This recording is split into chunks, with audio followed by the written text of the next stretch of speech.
Lodge of Theosophists. As most of you know, the Lodge, ULT, is not an organization. We are actually an association of independent students, you could say. And we, from time to time, we gather together in study classes and a talk like tonight in order to discuss our theosophical subjects. And so we, on every Sunday night, we have a talk at 7:30. We have classes on Wednesdays, Fridays, some on Saturdays and Sunday morning. And we have a pamphlet, a monthly pamphlet, in which you find a declaration, which is more or less what binds us together in a sense. We don't have any rules. Everything we do in ULT is based on voluntary contribution, time, work, and money, you could say. We don't go around with the hat. And our talk for next week is on Isis Unveiled, HPB's first major opus, you could say. And the talk is Isis Unveiled, Behind Reality and Illusion. That's for next week, Sunday. Our subject for tonight is probably one of the most simple subjects in Theosophy, on the monad. I'm being facetious here. But it shouldn't be too difficult. And so we have a handout. We don't need to finish the whole handout, of course. And as usual, everything we say and what we discuss together is an attempt to understand the philosophy better. And in truth, when we look at the literature that we have, which is primarily based on H.P. Blavatsky's work and William Corn Judge, whenever we look through it, people have a tendency, of course, to look for answers, because we all come with questions in this philosophy. And we hope to find answers. And you will find some answers. But don't expect ultimate answers. Because whatever answer that you will find is always a new stepping stone to further horizons. And so what we say here as individual students has to be regarded as trying to help each other in a sense. And it's not cut in stone, as they say. We're all students. We don't have any teachers or gurus here. Our teacher itself is the message that has been given by HPB. And nobody is held to run away with whatever is being said or whatever you find in our literature. And in a sense, we could even say that when we look at the Theosophical teachings, that ultimately you won't even find an answer, but you will find subjects and material, substance in fact, to ponder. And the way that we progress in that is, of course, very steadily. Don't imagine that, oh well, we can do a few courses at ULT because we don't have any courses, we don't have any diplomas. It is a continuous research and investigation, primarily within ourselves. Because what we can do as ULT is provide people with information. We do not provide them with understanding, for the simple reason that understanding is something that comes from within. Of course, what we can do is try and present the information in a congruent way, and in a way that becomes something that is used by whoever listens to it, and then finds that understanding within himself. But we know very often people say, oh, what you explain now, I understand it. Well, we didn't make you understand anything. The understanding came from within. Information comes from without. And in that sense, another element that comes into play in the study of Theosophy is that HPB points that out with regard to the Secret Doctrine, her major work written in 1888, where she says the secret doctrine has not been written to develop the intellect in man, which in itself is a strange statement, because if you look at the literal Latin translation of intellect, it means understanding. But he has acquired a different connotation in our modern society, we could say. And she says the secret doctrine has been written to develop the intuition in man, which means actually our inner understanding. So what we're dealing with students in the study and in how we communicate that with each other, we obviously fall back on concepts. And HPB in page 3, in volume 1, in the footnote on page 3, in volume 1 of the Secret Doctrine, she says there that we do not apologize for being conceptualists, as against Rossellini's realism and nominalism. Nominalism is not the same as nominalism. Nominalism means that you see the reality in the names that you give to things. And realism is the fact that whatever you perceive, that's real. All the rest is just abstraction or something made up by the mind. And HPB obviously disagrees with it, because she says through concepts we come closer and closer, and we can, as it were, build up a conceptual approach of something in such a way that intuition can strike as lightning. And that's what we're trying to do with our study. So our subject for tonight is the monad. And the monad, literally, monad, in Greek, monas, means the one. And Pythagoras called it the monas monadum. And of course, a word like one can also mean unity, because one is unity after all. It's not a number one as distinct from number two. So you can also say the only. So the monas monadum means literally the one and only. And as we see here on page 1, the first thing that is said from most of our references are from the Secret Doctrine. The Greek monas signifies unity in its primary sense. And here's that famous statement from the Secret Doctrine. Those unable to seize the difference between the monad, the universal unit, and the monads, or the manifested unity, as also between the ever-hidden and revealed logos, or the word, ought never to meddle in philosophy, let alone the esoteric sciences. And of course that is a warning to all of us. And when we think of the monad, what that actually is, we have a tendency to look for things as being real. And HPB points out in the Secret Doctrine that the more abstract something is, the more real it is. The more subjective it is, the more real. And you can even prove that to some extent, even on our physical plane. Say you bump your knee into a chair, and it hurts, maybe 15 minutes, maybe 30 minutes, and then it's over. But your friend steps in and says, well, you know what you said yesterday night to the people there, that was really crappy. You know, you're a bad guy or something. Well, you can carry that along for years to come, if necessary. So we see that something more abstract, because it's psychological, it's less concrete than bumping your knee into a chair. It carries a lot more weight. And we see that throughout history as well. Ideas carry much further than the immediate things that happen around us. Think of war.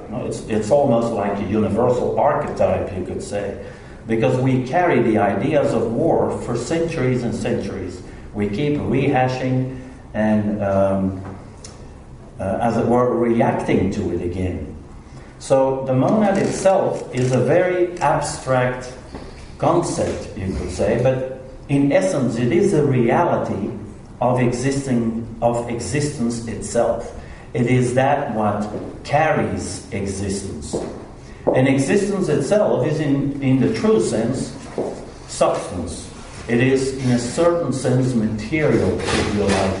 no matter how subjective that material might be. And existence comes from the Latin word existere, to come out. It comes out of that which was hidden before. That is what existence is. So in Theosophy, as also in Platonism, the idea is that everything that exists has to already exist in potentiality. And that is what ultimately the monad is. The whole of manifestation, before it manifests, the whole of the universe, before it manifests, already exists in potentiality. And that means that everything is in fact one, a unity.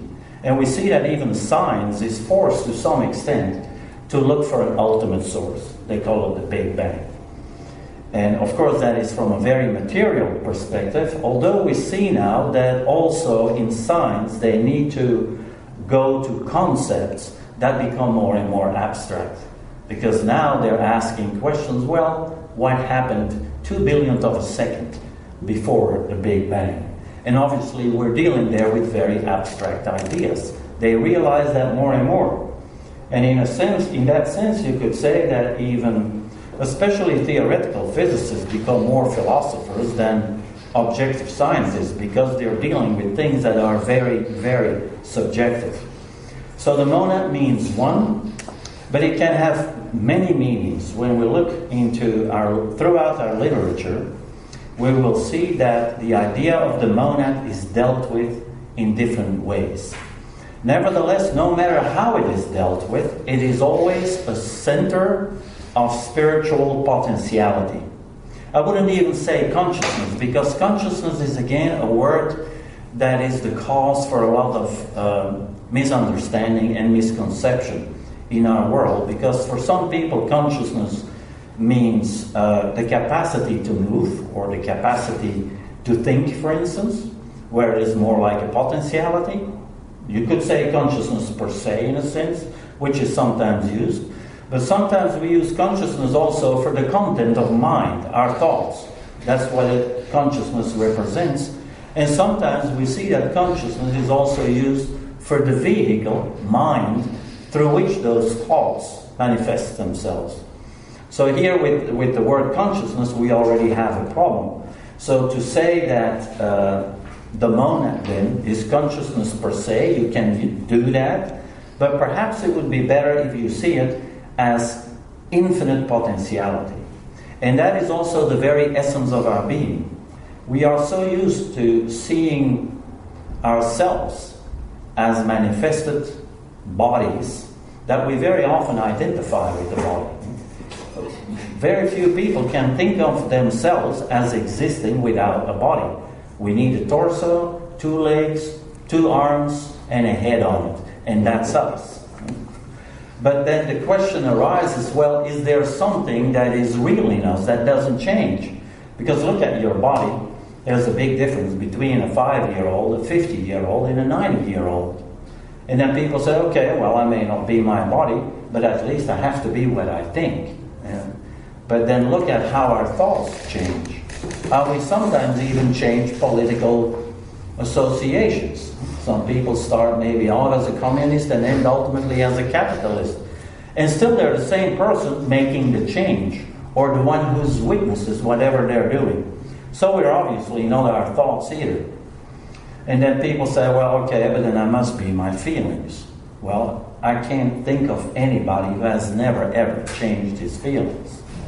And we change them perhaps more often than we do our thoughts. So the question remains then, what are we in essence? And that is what is actually referred to by the monad. That is what we truly are. We are an absolute abstraction. That is the reality of our being. And we use the word being by lack of something better, because we ought to say it's the essence of our non-being. And of course then, what is it in us then that evolves? And what evolves in us are the potentialities that exist within the monad. The monad itself, like we said, is infinite potentiality. That is the true essence of our being.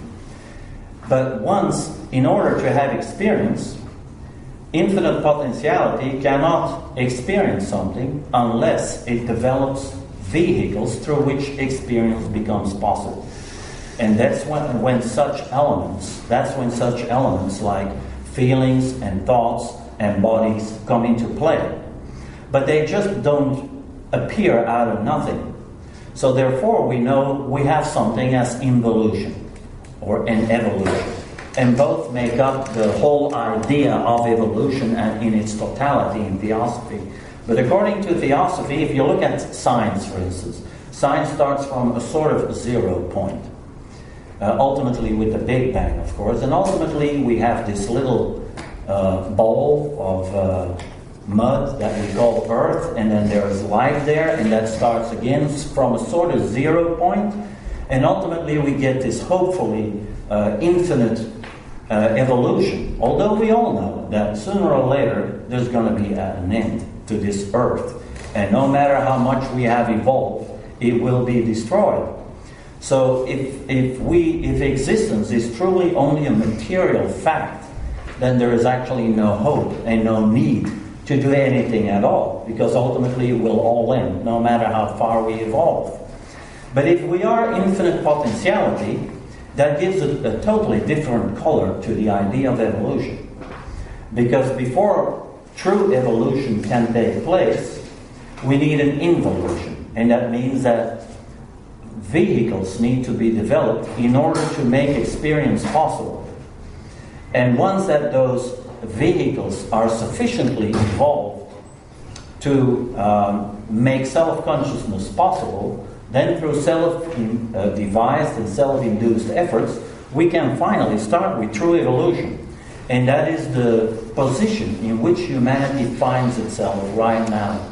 The monad has evolved its inner potentialities to such an extent that we are where we find ourselves today. And that is still far from the end of all evolution.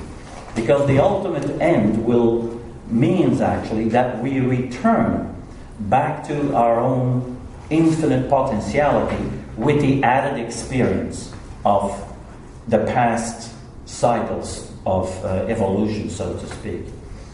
And so when we say that anything that manifests, anything that can exist, has to come out, in a certain sense, from the monad. And that means that the monad itself, besides having that potentiality, well, or let's put it differently. If you look at existence generally, we can, from even the Platonic and even from a Christian perspective, throughout the last 2,000 years, we have made major divisions in how we look at things. And we usually approach them from the perspective of spirit, soul, and body. Those three elements are present in us in different degrees. Well, that potentiality exists within the monad. So the monad has the potentiality of manifesting, the potentiality to move, the potentiality to grow, the potentiality to change. It also has the potentiality to evolve a vehicle through which that change can take place. And it also has the potentiality to evolve very immaterial vehicles that makes life on this plane possible. So in that sense, we could say the potentiality to think exists also in the monad. The potentiality to differentiate. And so those three ideas of spirit, soul, and body can also be represented by what we call in Theosophy Atma-Buddhi-Manas. So that potentiality of Atma-Buddhi-Manas exists in the monad before any kind of manifestation. But then it exists not objectively, but potentially within the unmanifested monad. So the first thing that manifests then are those three potentialities of Atma-Buddhi-Manas. And that's what makes it so difficult to understand the monad. Because sometimes HPB uses the monad as this, as the Pythagorean monad, that which exists before anything manifests, the absolute infinite unit or potentiality of everything. But then the first thing that manifests is spirit, you could say. That's like Mr. Judge says, the first manifestation in space is spirit, or the potentiality to move. That is often also referred to as the monad. And that is then the manifested monad, you could say. Manifested unity. And then HPB also refers to the monad sometimes as a duo, Atma and Buddhi, which means spirit and matter. That's also an approach for monad. Or she approaches the monad in its fully manifested potentiality, which is that of Atma-Buddhi-Manas. You will find that in volume 1, 570. We have it here in the reference too, where she says that Atma-Buddhi-Manas is eternal and immortal. And yet she can speak of duat and of a monad per se. But those are just simply different stages of development. So the monad per se, that potentiality of motion in its manifested condition, lies at the basis of everything that manifests. Even the bad things we do are possible through that potentiality to move. If we move in the wrong direction, that is still due to that capacity, but the direction itself has not been chosen by the monad. That has been chosen by our mind, of course. But nevertheless, the potentiality to make choices exists within us, and we can choose wrongly in that sense. So, in that sense, all the manifested monads then are very often looked upon as individual rays. But so the universal, the Pythagorean, unmanifested monad, if we make a correspondence, we can look upon it as the sun, for instance. The sun is one. And the sun has many rays, millions of rays. But has any one of you ever seen one single ray? We see light around us, and we conceptualize it as many rays. And yet nobody has ever seen a single ray. And therefore HPB says, well, the ray, the monadic ray, does not individualize until a certain level of evolution has been reached. And that is where manas kicks in. The potentiality to think within the monad, when that manifests, then the monad is individualized, of course. But that's only our perception of it. So, if we look at page 1, the second reference from the bottom, the paragraph, the tendency towards segregation, that the monadic essence begins to imperceptibly differentiate towards individual consciousness in the vegetable kingdom. Of course, that doesn't mean that vegetables have self-consciousness, Lord forbid, or that even animals have self-consciousness, but they have consciousness. If we define consciousness as the capacity to move, well, there is even motion in the minerals. We all know that when certain chemical elements are combined, you get all kinds of chemical phenomena. So that means that there is some intelligence present in there that knows what to do. Of course, what it does is always the same. You can bet on it that will usually do the same thing. But nevertheless, it is intelligence working through that kind of vehicle, we could say, which is the intelligence of the monad itself. And so, when we look at the mineral kingdom, whether we speak of gold in South Africa or gold anywhere else, gold per se as an element is identical everywhere in the world. Salt is identical everywhere in the world if we're talking about the same salt, or silver. And of course there can be impurities, but those are already combinations of elements. The pure element that exists in the mineral kingdom is the same everywhere. And that's why she also can refer to the fact, I think she did that in the third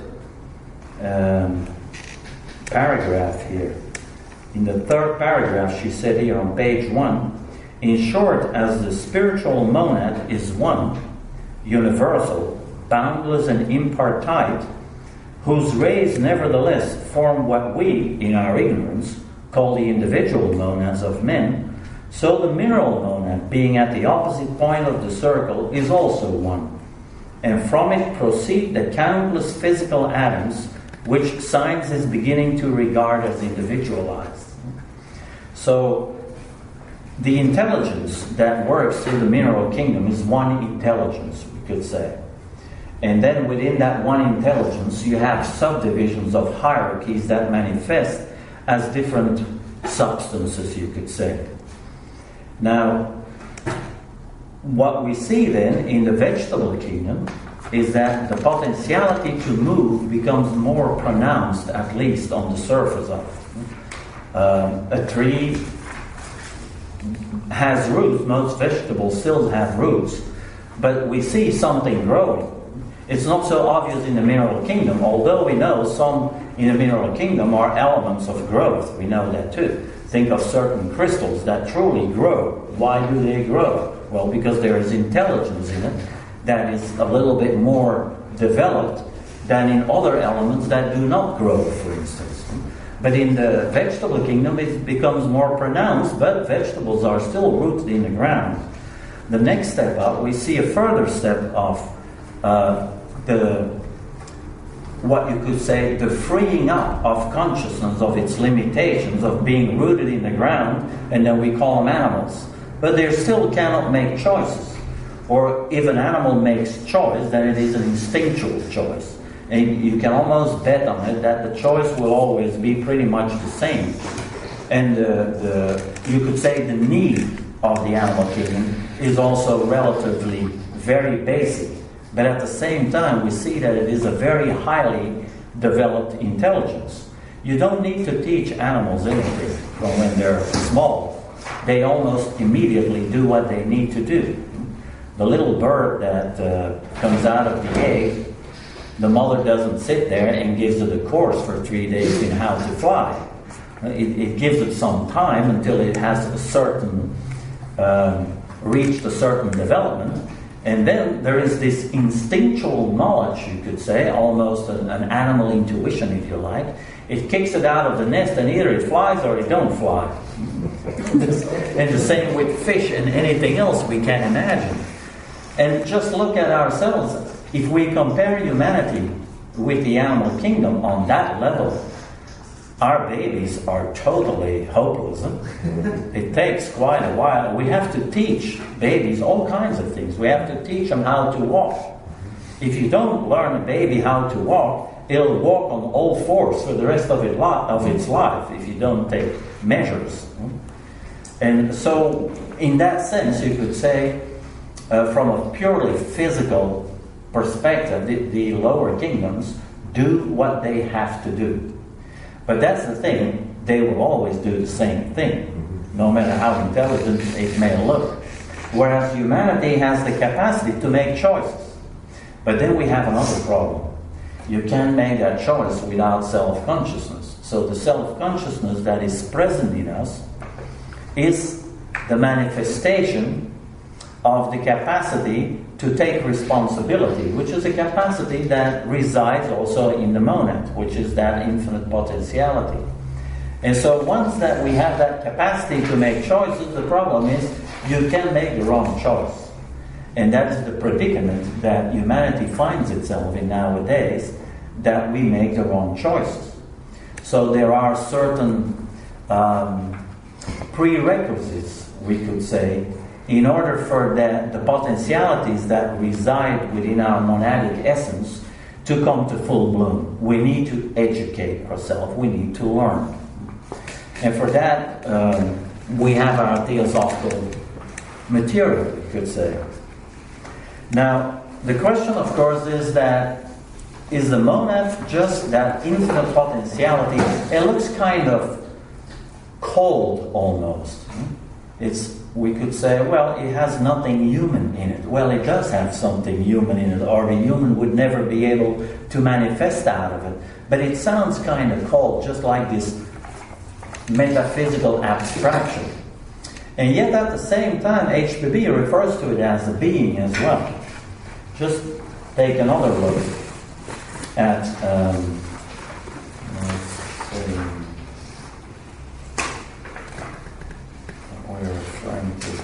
very good example of that.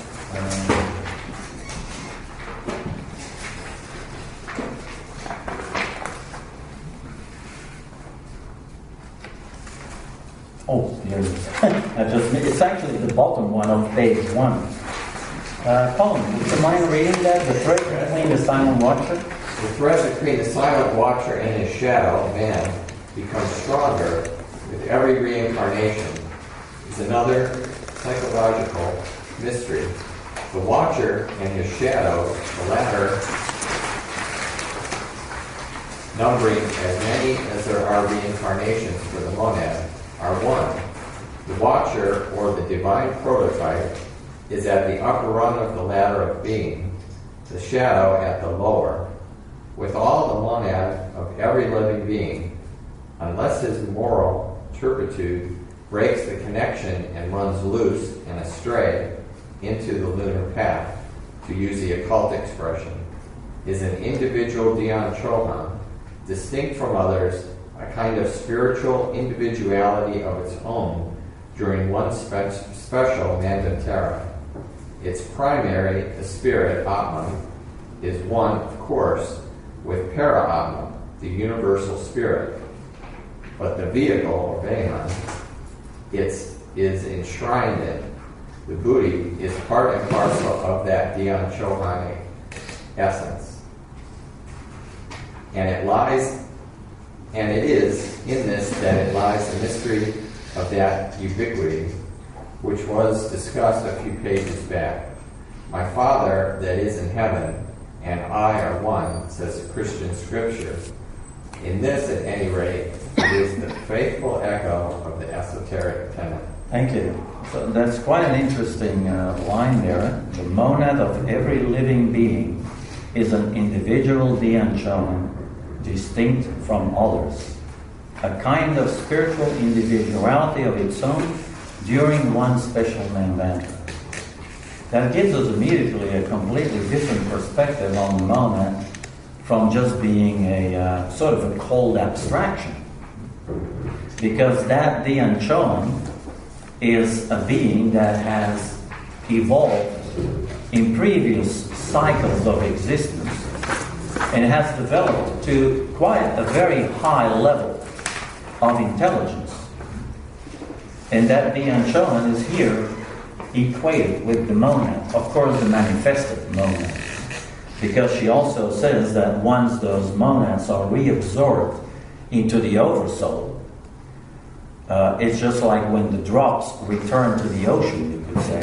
They identify not with their individual selves anymore, but with that ocean, at least if they have reached the ability to do so. Otherwise they are just reabsorbed without knowing that they are reabsorbed. Just like what happens to us every night when we go to sleep. We are absorbed in our own very essence without realizing that we're absorbed.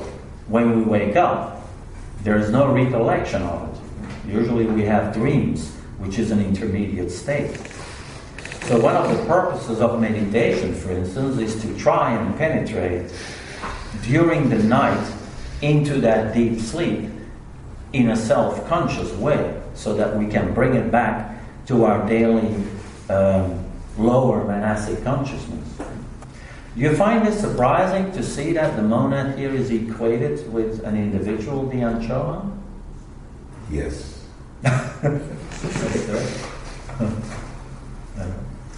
Well, look at not the next paragraph on page 2, but the third one, the Sons of Wisdom. Vicky, would you mind reading that?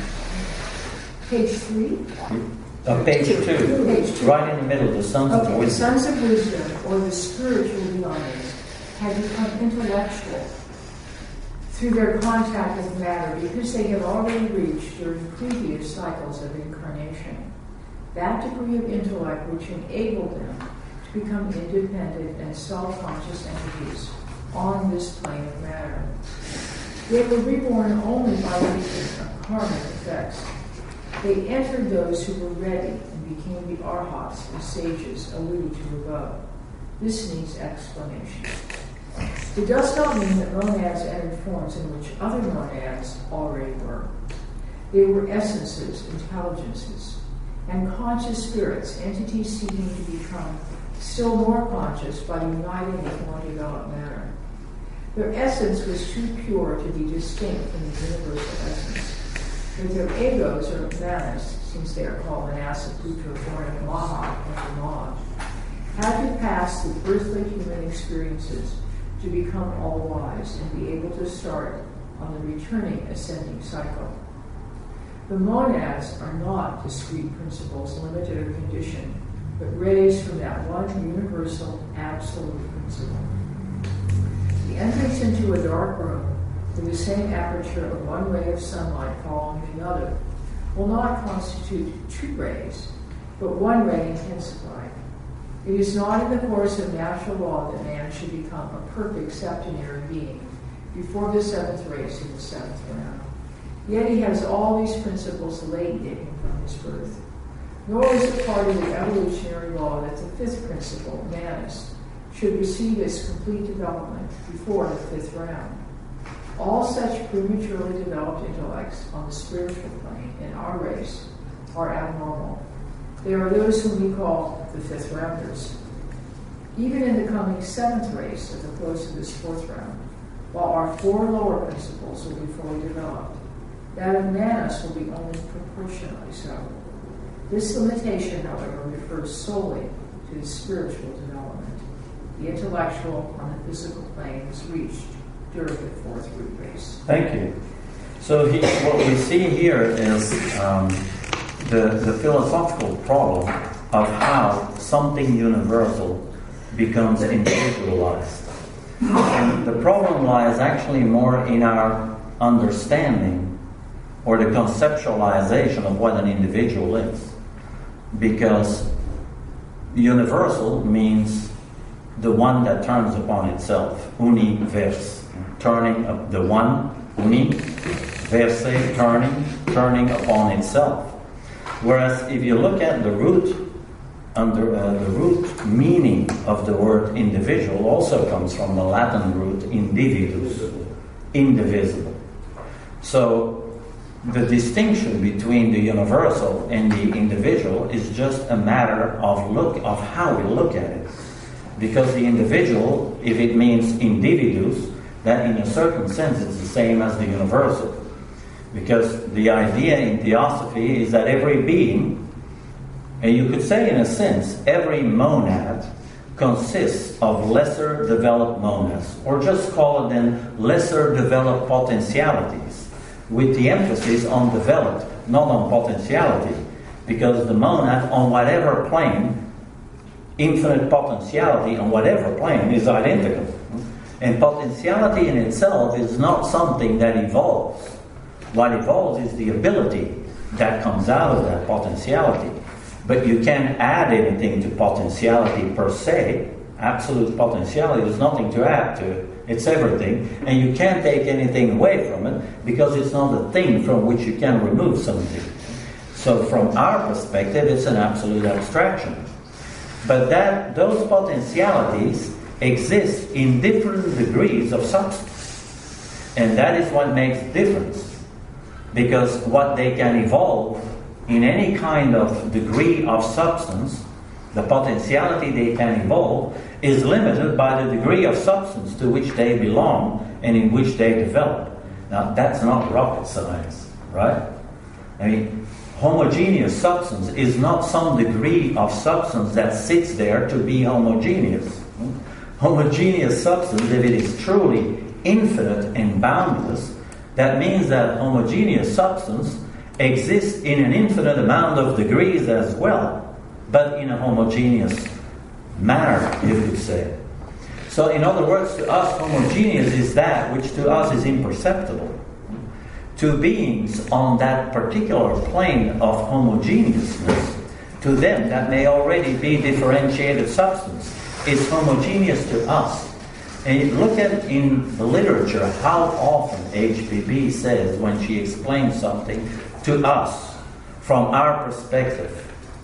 She uses that very often because she's trying to explain virtually everything in the secret doctrine from our perspective. So how do we come then from something universal to something individual? Well, it's simply a matter or a way of how we look at things. everything in the manifested universe is relative from your perspective. Is a house big or small? Well, if there would be only one house in the whole universe or on this planet, you can't say that it's a big house or a small house until you put another house next to it. And then you have something to compare. So in itself, the things are not relative, but they are relative in comparison to something else. And now you can apply the same to the idea, is something important? Is whatever we do, is that important? In itself, nothing whatsoever that we do is important. But it's important relative to something else, to another goal or plan that we have, or something that we want to establish. So in the manifested universe, except for the monad, infinite absolute potentiality, once you step away from that, you end up in relativity. Everything in the manifested universe is relative. And that is the idea here too, that every intelligent being that has that in its very essence, that infinite potentiality consists of lesser developed beings. Just look at yourself. Just even your physical body.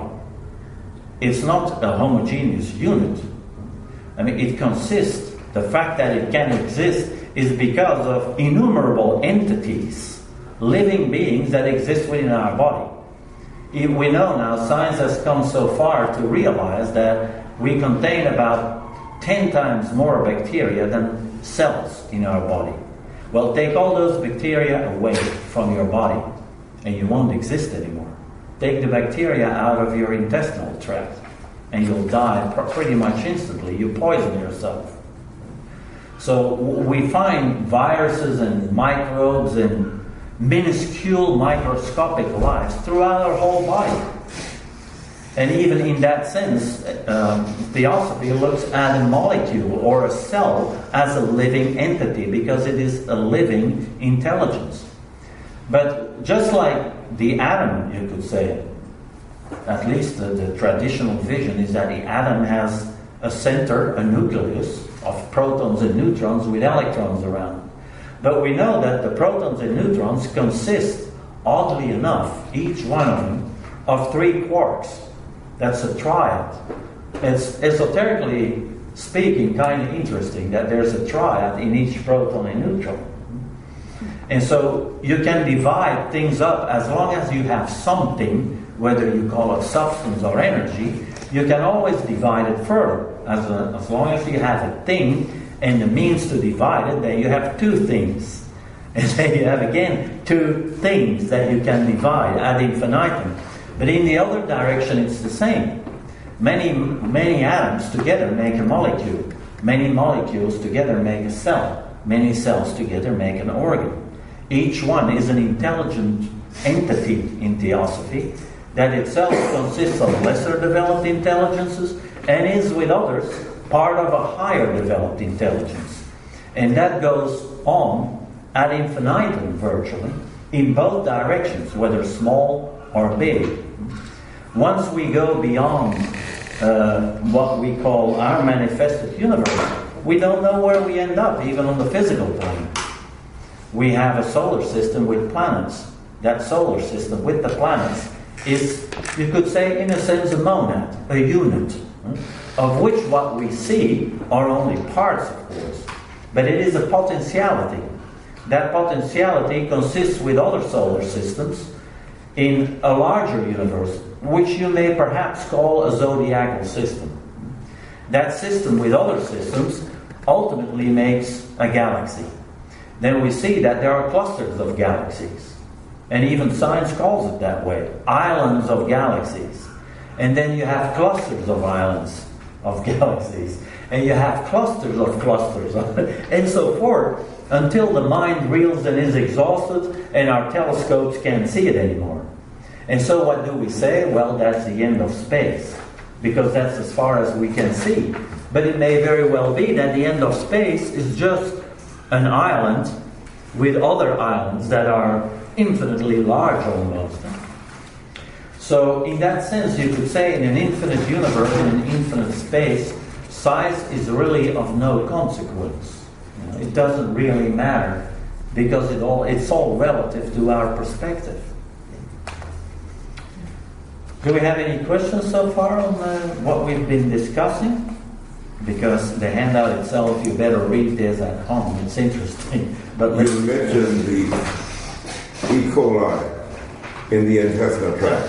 We know quite well when the baby first comes into the world, its intestinal tract is devoid of E. coli. Where do they come from? No, you're going to give me the answer to it. I don't know where they come from. And where do they come from, Joe? I would suspect what Mr. Judge openly hinted in the ocean, that what we call bacteria, he calls the lives. And it appears that these E. coli represent the lives. You mentioned that we can't get along without them. Many of the bacteria in the gut are noxious once they get outside the gut.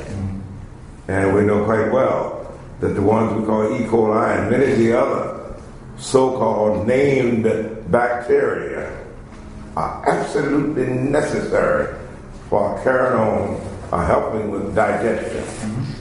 And there, through your example, we see that every being has its own, how it's called, environment in which it properly exists.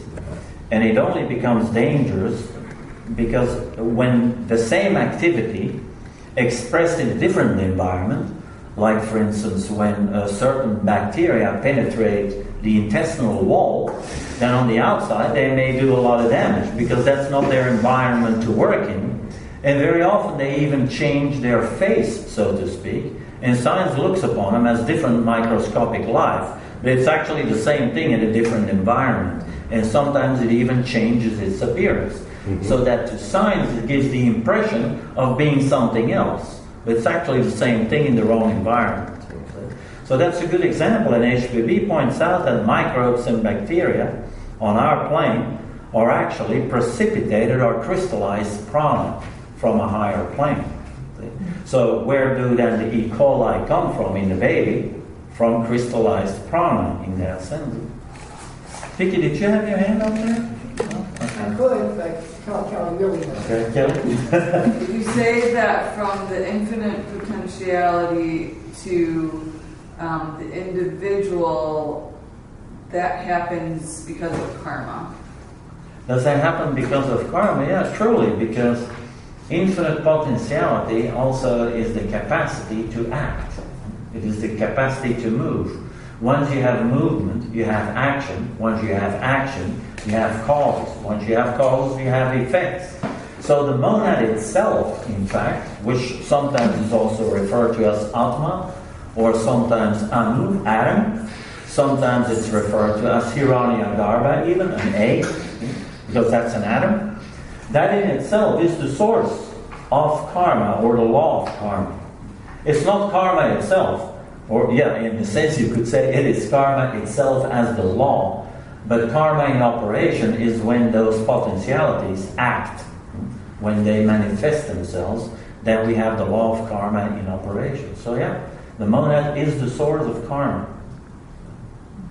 And that karma, you could say it also, that potentiality also contains the acquired experiences of previous manifestations. But there is always a residue to it. And it is that residue that wakes up again. Just like when we die, the residue, what we call our skandhas, our tendencies, will reappear in a new incarnation. Eva? Can we train our mind and heart in such a way that we will be able to perceive the universal and the individual as one and the same? Can we train our mind to such an extent? And heart, yeah. Or a heart? Mind well, and in heart. a sense, the heart is another word for mind, a higher mind at least. But I would certainly say so. I think it's perhaps, we can call it training, but in reality it is more of an awareness, becoming aware of it. But we become aware through experience, and that takes time. So I would certainly think so. What do you guys think?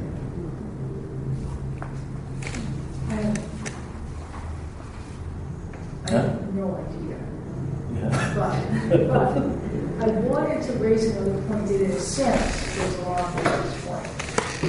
From what you described, the entire, what we call the universe, everything, is monadic in essence. We as humans are experiencing we might call a condensed form of that monadic essence, but all of the qualities are latent in everything else. The qualities of mind, of awareness, of compassion, that we recognize as specifically human attributes, but they're there latently. So it would stand to reason then that there are beings beyond the human who are still monadic but are experiencing even higher aspects. We assume that's true. So when we look at the continuum you've described, the microbes, all the different aspects of the physical, could you perhaps say a little bit more about the non-physical aspects and then what could be latent in us that will develop on higher planes? What do you mean by non-physical aspects in terms of principle? I was thinking in terms of what was said at the very beginning about the Dion-Shohanic essence. And by Dion-Shohanic, that really means that which is beyond the human.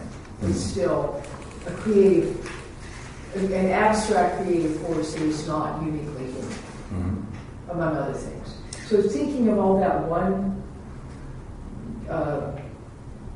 from the microbe to the human to the beyond force as one, we might call it perhaps a giant monad we're all part of.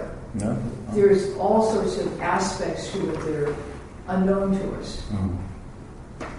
Yeah, that's an interesting point that you bring up, because Theosophy teaches that there is actually fundamentally only three types of beings in the universe. That is, those beings who have not reached the human stage, then beings in the human stage of development, and beings beyond the human stage of development. Or you could say beings that are not self-conscious yet, beings that are self-conscious, mind we should say, because man means mind, and beings that are beyond our human self-consciousness, and in other words, they are universally self-conscious. They are still individualized beings when manifested, but they have already in the past gone through those human experiences that we are going through now. And there is like almost an infinite gradation of hierarchies.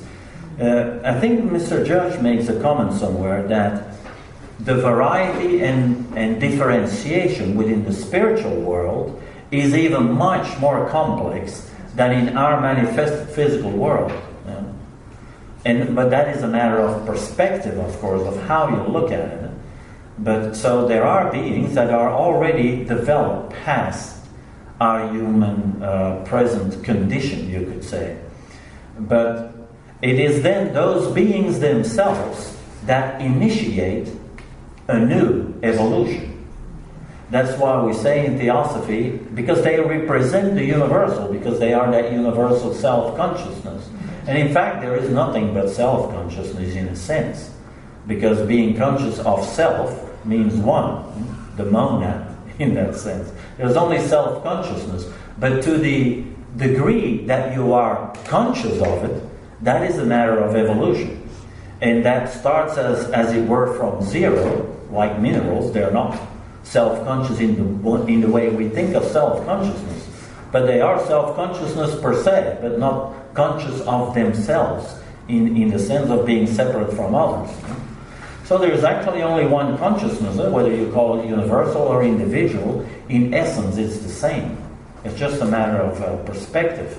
But it is those universal beings that have gone beyond the human stage that initiate a new cycle of development and then emanate out of their own essence, out of their own monadic essence, the monads that develop on lower degrees of substance, you could say. Our problem is that we have a linear perspective at that, and in reality there is no such thing as time, of course. There is duration, and duration does not mean that no processes are involved.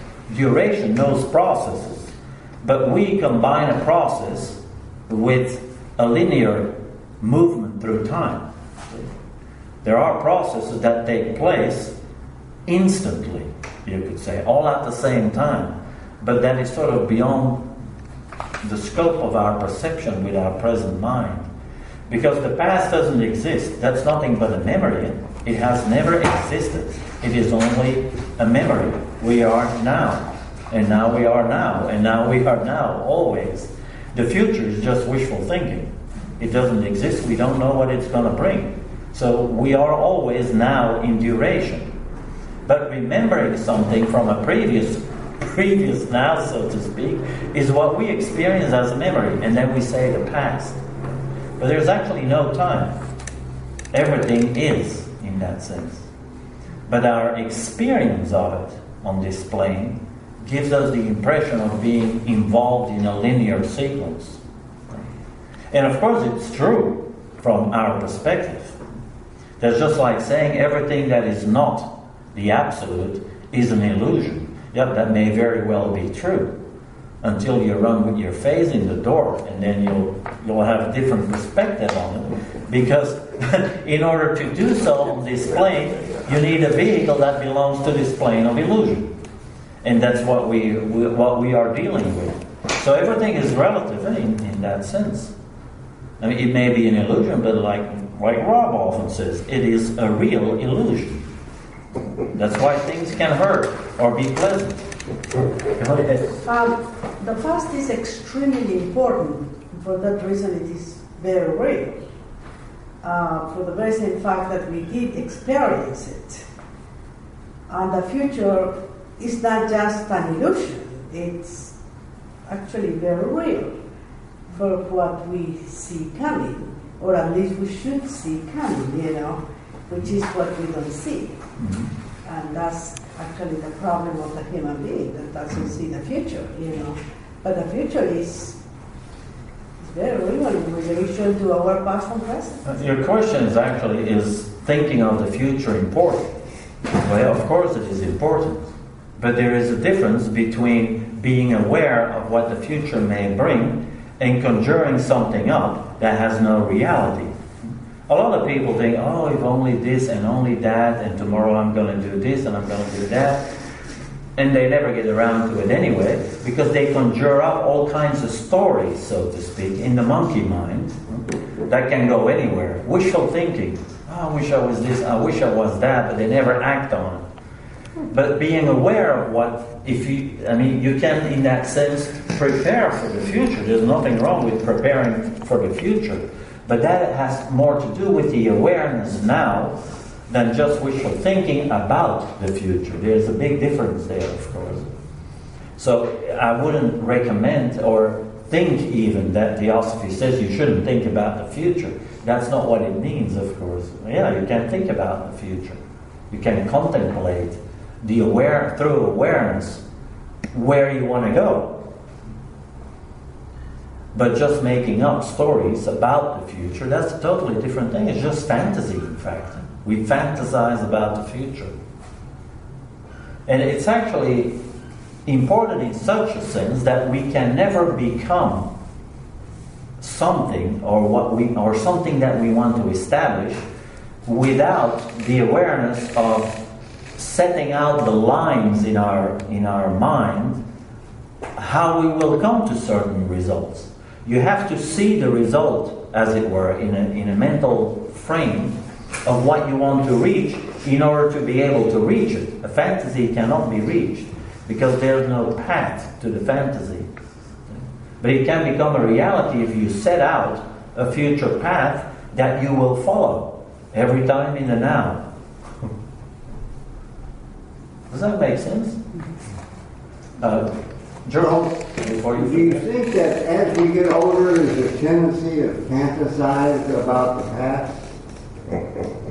Oh, fantasizing about the past. Well, yeah. We're thinking about the past. Usually the past is represented by a memory.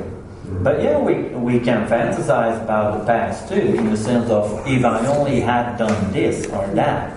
That's a fantasy about the past, but we're doing it now, and you're not going to change it anymore, of course, because it never existed. It's a memory of past nows. Did you have your hand up? I did. Yeah, go ahead. And I'm not quite sure how I want to put it together in the form of a question. First, I think I should say that it would seem that the bases for both potentiality and potential would be the monads. The question is this: is everything possible represented by monads, and are the monads and their potential and potentialities always abstract? I would think that potentialities are always abstract, yeah. But in that sense, say we together here, when we are focused upon the subject, in a sense we form a monad, a unity. And that has potentiality. But that potentiality transcends the presence of ourselves as bodies here. We're not the monad in terms of bodies coming together.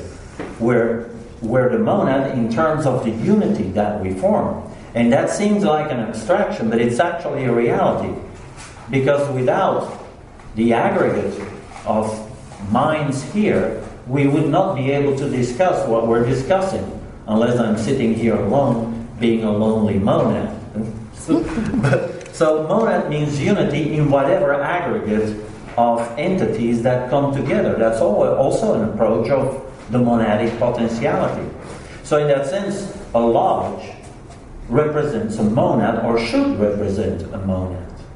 A logos, because the word lodge is also related to the word logos, but the logos is another word for monad in that sense. And we know that there are three logi, the first, the second, and the third, each one a monad on its own plane, containing all the potentialities of the previous existing monad, you could say. Then rational thought would lead us to the conclusion that anything important in existence and out of existence is monad. Yeah, that's a way of looking at it, sure. Yeah. Another word for monad would be universe. Anything that forms a unit forms a universe, because it's something that turns upon itself. It is contemplating itself, so to speak. So there are many other words. As long as we don't see the monad as a thing, it's the abstraction, the noumenon of a thing, you could say. The thing is already the objective manifestation of that potentiality. Jerome? The now is all we have, isn't it? The now, the now is all we have. But that's also at the same time everything. It's not a limitation. It is the all. So in that sense, the understanding of what a monad is not that difficult. It is just infinite potentiality. But once we want to grasp it, we limit it. And then it's not the monad anymore, the one. Because once you can grasp it, it's something, an object relative to another object. Sure. The now is beyond conception, isn't it?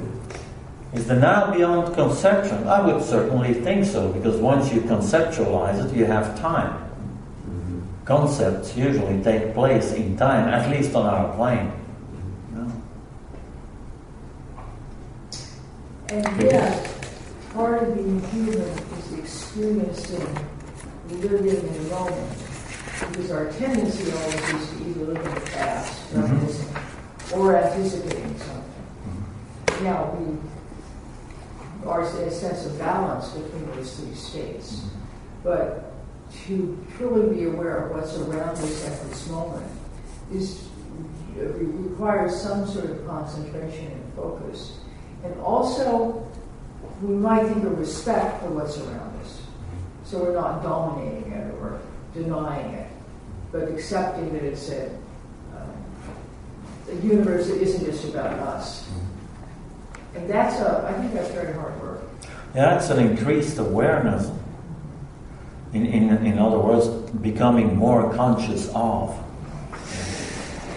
And how do you do that? Well, by starting to learn to pay attention to things. The more we think about ourselves, the less that awareness increases for some reason. We have that experience too when you watch a movie or you're very much focused on something that happens on TV or a work that you're doing, and you're not thinking about yourself. There is no concept of time anymore. Yet mechanical time moves, of course. But the consciousness time, the psychological impact of time is gone until you become aware of yourself. And then there's the limitation again. Because time is a limitation. Duration is unlimited.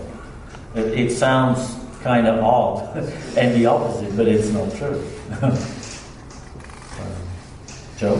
Martin Black in the SD says that which impels evolution is monad and, of course, personality and its equivalent.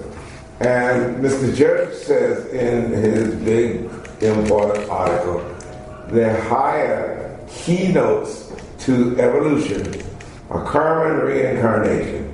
How would the monad, how would you verbalize this relationship if you had to do it in a formula, verbal formula?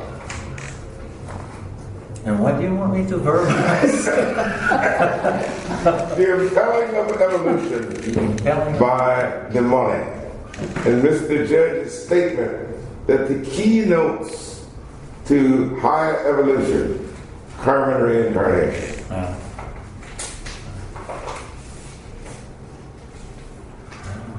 Well, does anybody else have a suggestion? Well, karma is pushing us towards human brotherhood. The more you look at it, the more you realize that somehow in karmic law, there's some kind of tendency to push us in the direction of human brotherhood. Well, yeah, since it is part and parcel of that infinite, boundless potentiality, it wants to return to its own source, which is by definition brotherhood. So it is in search of itself, you could say. And unfortunately, in its manifestation, through the different beings that are emanated, it stumbles along. The problem of those potentialities when they manifest is that the consciousness that expresses that potentiality, in order to manifest, needs a physical vehicle to manifest through. And then there is immediately the tendency to identify with its perception. That's the reason we think we are our body, our thoughts, and our feelings. And so being able to slowly divest ourselves from that attachment is what will truly set us free in the future. Eva? Could one say that karma is absolute reality and reincarnation is relative reality? Is karma, well, as a law, it is absolute reality. Yeah, sure. It's an aspect of absolute reality. And reincarnation is the temporary expression of that reality. But then we perceive it as an illusion, of course. But don't forget that everything we perceive in the world is in fact real. Our perception of it is the illusion. Because HPB says, well, fundamentally, neither consciousness nor substance, we should say, not matter, but substance, changes. It is eternally itself. But it is the interaction between the two that changes. And that is what we refer to as form. So even matter doesn't change. The things that we call matter here is actually a form of substance. See? That is the result of sensory perception. If you would drop that sensory perception, that forms the veil, then we would truly see things as they truly are. HPB explains that brilliantly in The Secret Doctrine, Volume 1, page 329. There she says, matter ought to be applied to the aggregate of objects of possible perception. In other words, it's what I see, what I hear, that impression, the data that comes in through limited sensory, how would you call that? Like almost measuring instruments. Our senses are like measuring instruments. They have a limit as to their range. We can only see so much of light.